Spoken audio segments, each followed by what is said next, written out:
السلام عليكم ورحمة الله تعالى وبركاته، متتبعين قناتي وقناتكم أمنية متنوعة. كي داير؟ لاباس عليكم؟ بخير؟ أموركم هانية؟ مرحبا بكم، مرحبا بالمتتبعين الجداد، مرحبا بالمتتبعين القدام ديالي، كنقول لكم مرحبا بكم. كما كتشافوا بغيت نشارك معكم هذا الفيديو.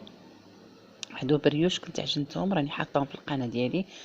اللي بغى يدخل يشوفهم راهم ناجحين 100%. وهذه كيكه اليوم الحد كانت الكره المغرب لعب.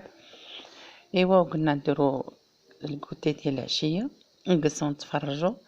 هنايا عجنت المسمن، عجنته بدقيق ديال الزرع، ودرت هذا البريوش عجنته وخمر. دابا راني دهنته بالبيض ودرت عليه شويه ديال اللوز ايفيلي، وغادي ندخلو الفران. بالنسبه للفران البنات، هنايا نتوما شفتوا قطعت هنا المسمن خليته يطلق. صافي غادي نخليه يطلق وغادي ندير البريوش يطيبوا. بالنسبه للفران البنات اش غنقول ونشكر لكم واحد الفران بصراحه، هو الاسم ديالو ما معروفش ولكن طلع ليا ما شاء الله غزال، كيطيب لي الكاطو من داكشي. عرفتي هذه عام هو عندي، شو تبارك الله. عرفتي راه هنا البريوش ما خداوش حقهم في التصوير. هنا غادي ندهنهم بالناباج بعد ما طابوا، غادي ندهنهم بالناباج. عرفتي الفران ما شاء الله ما شاء الله. هذه عام باش شريته والله القسم البنات الا طلع ليا غزال زوين بزاف. عرفتي ديك العافيه الزرقاء كندير عليه، كنطيب به الصابلي، كيك، اي حاجه ما كيتحرق لياش. حيت ملي ديك العافيه داك ليطاج اللي دايرين من الفوق ما كيسخنش بزاف، يعني كطيب الحاجه على خاطرها.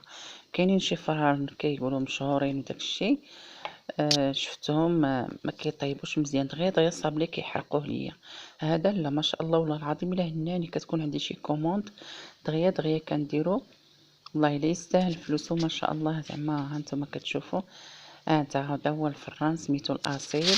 ماشي كنديروا الاشهار ولكن راه زوين. انا بصراحه نقول لكم دابا عام هادي وعندي ما شاء الله والله القسم الا هناني. فلوسه حلال، كنت شريته في رمضان اللي فات، والله الا فلوسه حلال. وبالنسبه للمساحه ما عنديش مساحه كثيره بزاف، خديت غير هذا صغير.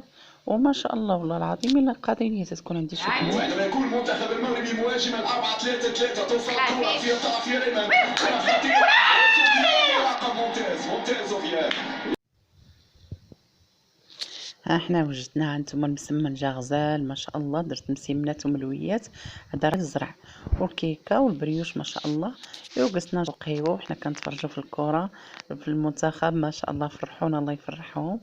ايوا صافي هذا هو اللي بغيت نجمع معكم هذا الفيديو. الحمد لله، اللهم اديمها نعمه واحفظها من الزوال، اللهم لك الحمد.